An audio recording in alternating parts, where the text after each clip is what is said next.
देवियों एवं सज्जनों, ज्ञान संजीवनी परिवार में आप सभी का हार्दिक स्वागत है। मैं डॉक्टर मंजुश्री श्रीपाद नेवल। भारतीय सनातन ग्रंथ में हम सब सुन रहे हैं कूर्म पुराण के पूर्व विभाग का 3रा अध्याय। हरि ओम। ऋषय ऊचुः वर्णा भगवतोदिष्टात् चत्वारोऽप्याश्रमास्तथा इदानीं क्रममस्माकमाश्रमाणां वद प्रभो। अर्थात प्रभो, अपने चारों वर्णों तथा चारों आश्रमों का वर्णन किया। अब हमें आश्रमों का क्रम बतलाए। श्री कूर्म कहते हैं, ब्रह्मचर्य, गृहस्थ, वानप्रस्थ तथा संन्यास ये क्रम से आश्रम कहे गए हैं। किसी कारण से इस क्रम में परिवर्तन भी होता है। जो ज्ञान विज्ञान संपन्न हो तथा परम वैराग्य को प्राप्त हो गया हो, ऐसा ब्रह्मचारी यदि परम गति को प्राप्त करना चाहे, इसके विपरीत अर्थात ब्रह्मचर्य आश्रम से सीधे संन्यास न ग्रहण कर विधि पूर्वक स्त्री से विवाह कर विविध यज्ञों का अनुष्ठान करते हुए पुत्रों को उत्पन्न करे और विरक्त होने पर संन्यास ग्रहण करे।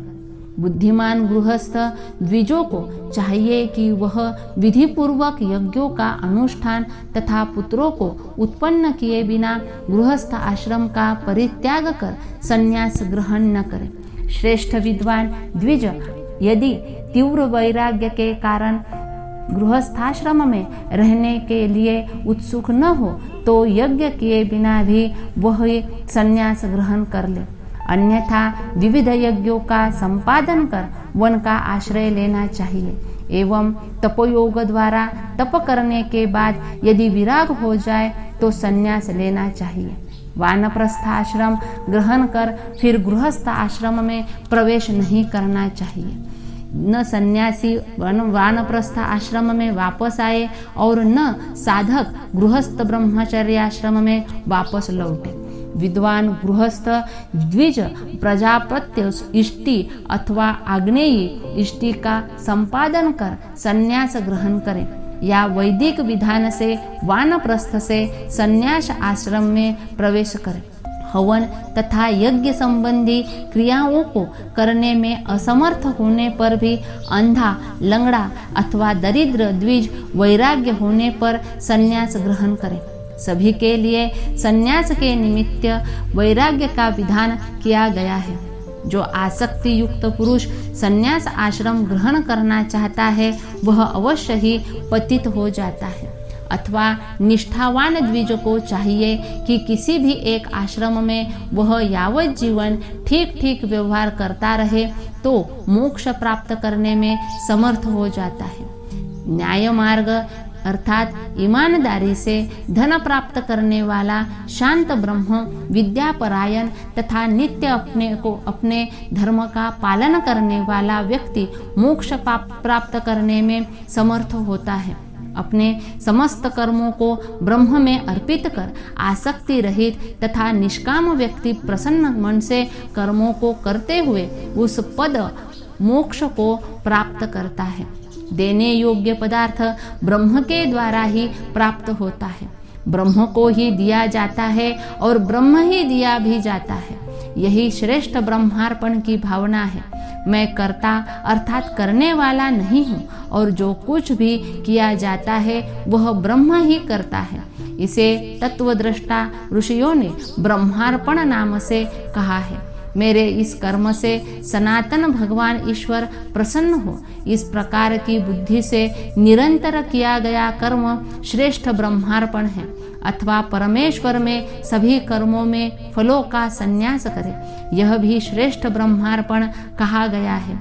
विद्वान व्यक्ति के द्वारा आसक्ति रहित होकर कर्तव्य बुद्धि से जो कर्म नियमतः किया जाता है उसका वह कर्म भी मोक्ष देने वाला होता है। इसके विपरीत यदि द्विज नित्य कर्मों को करता भी रहे तो कर्म फल का संन्यास न करने के कारण वह उस कर्म फल के बंधन से बंधा रहता है। इसलिए अविद्वान व्यक्ति को भी चाहिए कि कभी सभी प्रकार के प्रयत्न से कर्म के आश्रित फल का त्याग कर कर्म करता रहे। इससे उसे शीघ्र ही परम पद प्राप्त होता है।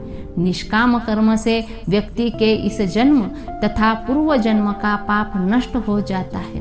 तदनंतर चित्त की प्रसन्नता प्राप्त होती है और फिर ब्रह्म का परिज्ञान हो जाता है। कर्मयुक्त ज्ञान से सम्यक योग की प्राप्ति होती है और कर्मयुक्त ज्ञान दोष रहित होता है। इसलिए किसी भी आश्रम में रहते हुए भी सभी प्रकार के प्रयत्नों से भगवान की प्रसन्नता के लिए कर्मों को करता रहे। इससे नैष्कर्म की प्राप्ति हो जाती है। परम ज्ञान को प्राप्त करने के अनंतर उसके प्रभाव से नैष्कर्म की सिद्धि कर वह एकाकी, ममता शून्य तथा शांत व्यक्ति जीवन काल में ही मुक्ति को प्राप्त कर लेता है, अर्थात जीवन मुक्त हो जाता है। ऐसा व्यक्ति नित्यानंद स्वरूप, निराभास, स्वतः प्रकाश, परमेश्वर, परम ब्रह्म, परमात्मा का साक्षात्कार उसी में लीन हो जाता है। इसलिए प्रसन्न चित्त होकर परमेश्वर की संतुष्टि के लिए निरंतर कर्मयोग का आश्रय ग्रहण करना चाहिए। इससे वह परमेश्वर के उस सनातन पद को प्राप्त करता है। इस प्रकार आप लोगों को यह चारों आश्रमों का संपूर्ण श्रेष्ठ क्रम बतलाया। इस क्रम का अतिक्रमण करके कोई भी मनुष्य सिद्धि को प्राप्त नहीं कर सकता। एतद्वह कथितं सर्वं चातुराश्रम्यमुत्तमं न हेतत् समतिक्रम्य सिद्धिं विन्दति मानवः। इति श्री कूर्मपुराणे षट्सहस्रांके संहितायां पूर्व विभागे तृतीयोऽध्यायः। आने वाले अगले वीडियो में हम इसी कूर्म पुराण के पूर्व विभाग का चौथा अध्याय सुनेंगे।